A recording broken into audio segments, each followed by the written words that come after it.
Magandang araw ulit sa inyo mga kamaster at welcome back po ulit sa ating YouTube channel. So ngayon mga kamaster, mag-share tayo ulit ng ating konting kaalaman. So ayan, naririnig nyo mga kamaster, no? Malakas yung ulan sa labas, kumukulog pa. So ayan, ang sarap ng umuwi. Matulog at umigop ng malamig na sabaw.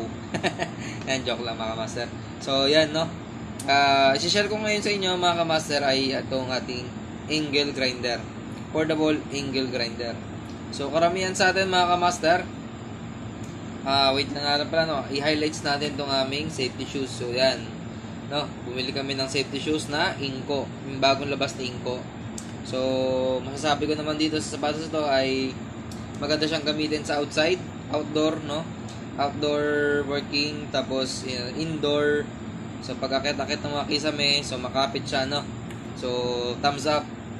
9 out of 10 yung ratings natin sa kanya. So medyo may kulang pa eh, no? Kung may libre sana medyas to, so yun, 10 out of 10 na.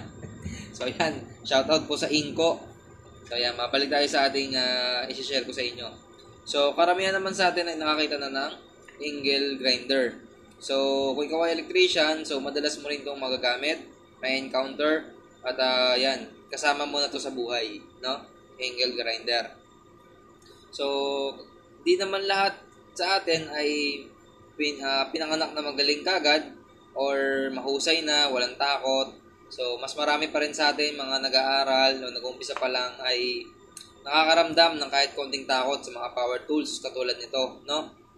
So, sa drill, madali lang naman ang drill. So, yun nga lang, pumipitik kapag mali ang butas mo. So, ngayon, etong sa angle grinder, karamihan sa atin ay kinakabahan pag gumagamit ito. Actually, mga kamaster, kapag kayo ay nag-apply sa mga company, no, merong orientation para dito sa angle grinder. Hindi ko naman nila lahat, pero karamihan sa mga company ay ina-orient muna nila kung paano gamitin ang angle grinder.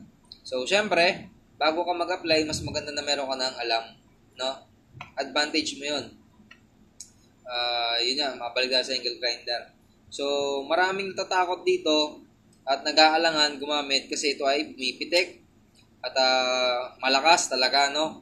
Yung kanyang power. Lalo na ito, itong Bosch na gamit namin ay 750 watts. So, talagang high speed siya, no? Yung revolving per minute niya ay nasa 1,400 yata. Hindi ako sure. Tingnan natin yung specs. So, yan, basta ganyan. Ito pala yung specs niya. So, yung RPM niya ay, so yun, 11,000, tama ba mga kamaster, per minute. So, equivalent to 11,000. Grabe, ang lakas nito mga kamaster, no? So, bago lang kasi itong angle grinder namin. So, kaya ko naman na-share kasi yung kasama ko dito ay hindi pa masyadong sanay na gumamit ng grinder. So, naisipan kong i-share din sa iba. Baka yung same problem sa iba ay ganun din katulad ng kasama ko dito. So, yan mga master, tuturo ko sa inyo paano ba simulan matuto sa paggamit ng grinder. So, papakita ko muna sa inyo mga master, no, kung gaano siya kalakas. So, dapat malakas na yung pulso mo or expected mo na yung power na ilalabas ng grinder kapag umawa ka. Ayun. Ito yung mga master, no, pumipitik talaga siya. Ayun, no. Yung aking kamay, tingnan niya mga master. May pagpitik kasi ang lakas talaga nito, no, ng power. Pang heavy duty talaga siya. Pang concrete, pang metal, at pang wood. So, kung kayo ay natatakot gumamit niyan mga kamaster, kasi nga malakas yung power, meron akong ituturo sa inyong tip kung paano ba siya humina yung kanyang RPM o yung kanyang power, no? At ito ay para lamang dun sa mga baguhan or nag-uumpisa pa lamang gumamit ng angle grinder. So, syempre, kapag sanay na kayo, so, hindi nyo na kailangan itong tip na to. At syempre, ang gusto naman natin na mag-umpisa sa yung madadalian tayo para matuto tayo kagad, no? So, kung ganyan kalakas yan, matatakot ka talaga gamitin yan sa bakal. Isipin mo, pag pumitik yan, patay kang batang ka. So, mga kamaster, ang ituturo ko sa inyo ay paano siya pabagalin. hindi naman totally pabagalin. Yung medyo pabagalin lang siya, no? Yung mawawala yung pitik niya. Yung smooth lang yung kanyang galaw. So, yun yung ituturo ko sa inyo. Kasi mga kamaster, alam naman natin, yung grinder ay wala po yung adjustan ng RPM. So, rekta na po yan. Full power na kagad yan.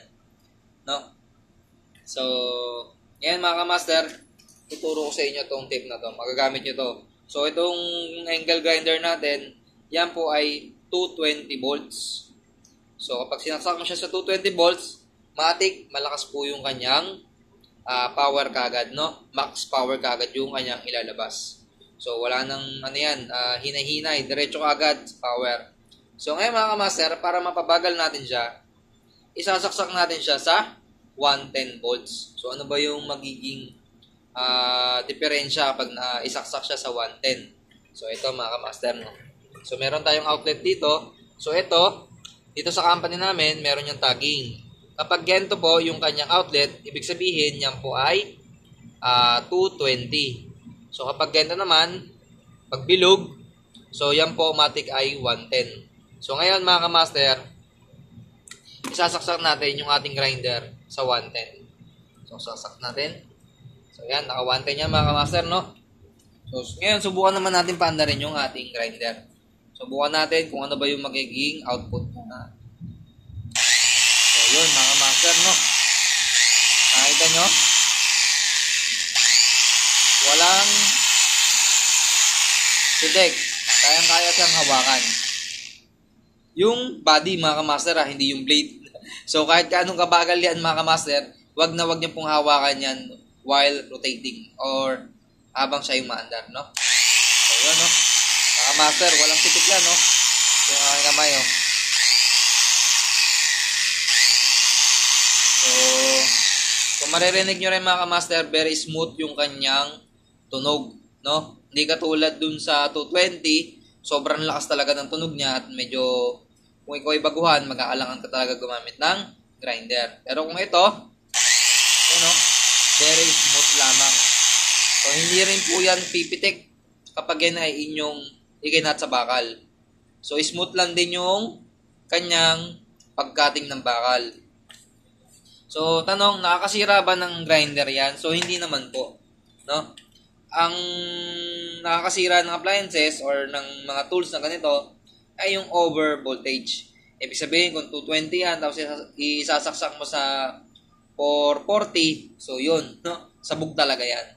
Pero kung bababa mo yung voltahe, so, wala namang problema doon. Yung ikot niya lang ay babagal. So, para yan sa mga baguhan at first time pa lamang humawak ng grinder. So, kapag kayo ay natuto na, nagamay nyo na yung grinder, so, pwede nyo na po yung isaksak sa 220. Kumbaga, basic muna yan, no? Basic. So, yun. May nabibili namang grinder na 550 watts, 400 watts, 300 watts. So, yun, may hihina yung mga yun, no? Hindi rin naman siya advisable kasi kung ang inyong paggagamitan ay commercial or industrial, so hindi siya advisable kasi madaling masira yung mga ganun. Yung mga winding nun ay maninipis lamang, no? Madali siyang masira. Pero kung yan ay pang residential, so pwede na po yun, no? Pero mas advice pa rin yung heavy duty para isang bilihan lang, tulad nitong Bosch na 750 watts. So, sobrang lakas niya talaga. Very basic lang sa kanya yung mga cutting na makakapal na bakal. So, yun mga kamaster, no? Yun lamang po yung isi-share natin ngayon at sana ay may natutunan kayo. At yan, sana ay patuloy nyo suportahan ang ating YouTube channel. So, nabubulol-bulol tayo kasi on the spot po tayo, no? Walang script tayong ginagawa. So, kung ano yung maisipan nating videohan at i-share sa ating kaalaman, so yun, isi-share natin yan. So ito mga kamaster, no, sana ay nasolusyonan ko yung inyong takot sa angle grinder. So yan, maraming salamat po ulit mga kamaster at abangan nyo lamang yung ating mga susunod na video tutorial. So thank you po mga kamaster.